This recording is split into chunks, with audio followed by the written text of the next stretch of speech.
Top-Grade Enterprise Vocabulary Net, or EVN, is built on the W3C SCA standard, so it lets you store all the metadata defined by that standard along with your vocabulary terms. This includes alternative labels, scope notes, history notes, and other metadata properties that are popular with taxonomists. Many organizations have their own customized metadata properties that they want to keep track of in addition to the standard taxonomy metadata properties. Sometimes this extra data is part of the organization's added value. Sometimes it provides a connection to legacy systems. In this video, we'll see how EVN lets you define custom attribute and relationship properties by simply filling out forms, and we'll see how you can take advantage of these custom properties when importing spreadsheet data. We'll also talk about where such customizations can fit into a typical EVN workflow. Because it uses the SCAS model, EVN groups vocabulary terms and their associated metadata into concepts.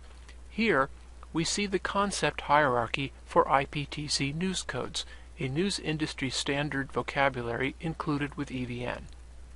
Because SCAS is extensible, EVN lets you create specialized versions of concepts called concept types. You can then assign specialized properties to custom concept types or to the base SCAS concept type. We do this on the Concept Types Hierarchy screen. Instead of customizing the IPTC vocabulary, we're going to create some custom concept types for an empty vocabulary of product names and then import data into that vocabulary from a spreadsheet. At first, the concept type hierarchy only shows the default concept type defined by the SCAS standard. I'm going to create two specialized concept types by clicking the Create Concept Type button underneath the concept type hierarchy. We'll call the first one Product Group and the other concept type Product. As soon as these are created, I can start creating concepts of these types on EVN's Concept Hierarchy screen. I'm going to create product groups called Personal Care, Pet Care, and Home Care. Note how, when I assign the label to a new concept, I can reset its type from the default one of Concept to one of the more specialized ones, which is what I'm doing for these three product groups.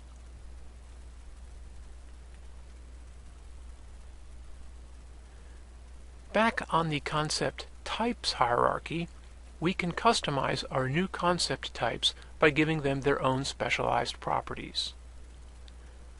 There are two kinds of properties we can add: attribute properties and relationship properties. We'll add an example of each to our product concept type. The first will be an attribute property, which means that it's a simple atomic value. I'll call this one product code. Its value will be a string, but you can choose from a variety of other data types for your custom attribute properties. The new property appears on the concept type hierarchy with a green icon to show that it's an attribute property.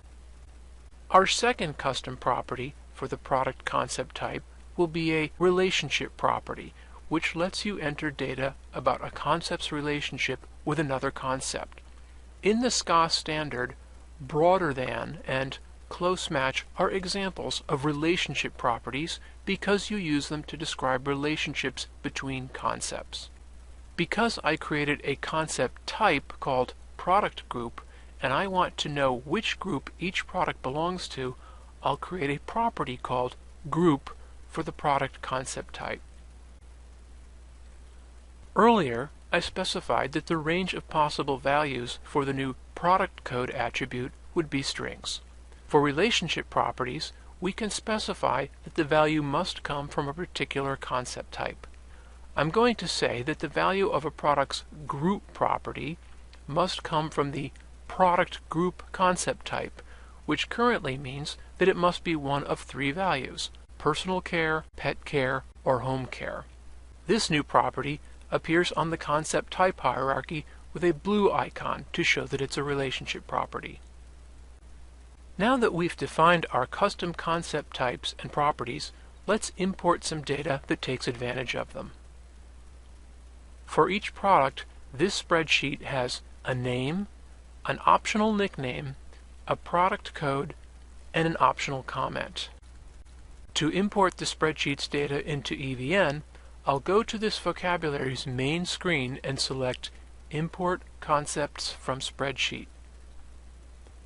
The spreadsheet importer's default action is to turn each row of a spreadsheet into a SCOS concept, but we can reset that by picking Target Type for New Concept, which offers a list of the concept types defined for this vocabulary.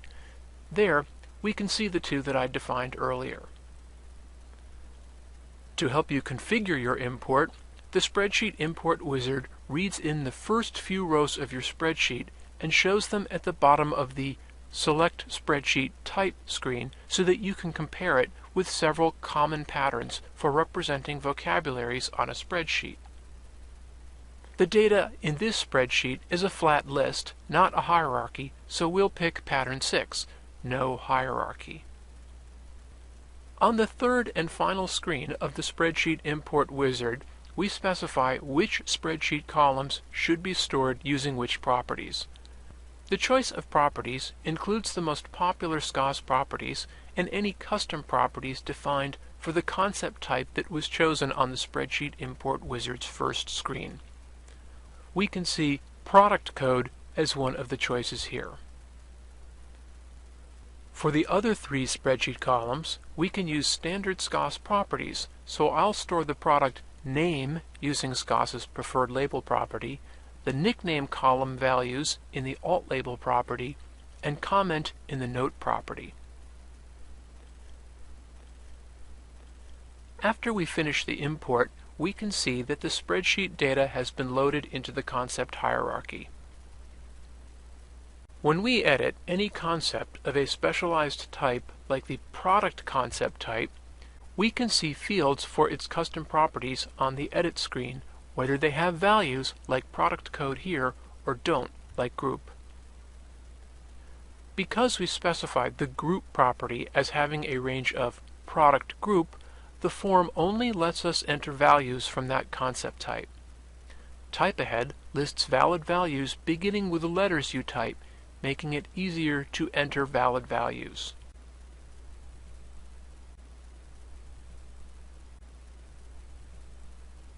You can customize the concept types hierarchy in a vocabulary's production copy, but you can also do that and import spreadsheet data into a working copy without affecting the production copy. This means that these customizations and imported data can be subject to the same review and workflow steps as any other changes to your vocabulary data, being committed to the production copy only when the vocabulary's manager is ready. In this video, we learned how to create custom concept types that extended the SCOS standard and how to give them their own customized attribute and relationship properties. We saw how spreadsheet data could be imported directly into these custom types and properties, and how EVN's editing interface immediately reflected the customizations.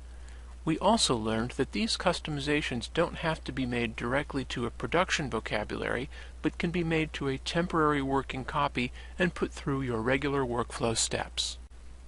EVN's combination of standards support and customizability is making it the multi-user vocabulary manager of choice for a growing number of organizations.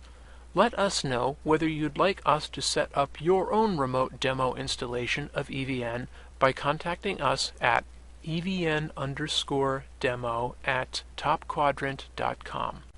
We'd be happy to discuss how our products can help you turn your vocabularies and other structured and unstructured information assets into a semantic ecosystem, the next step in data evolution.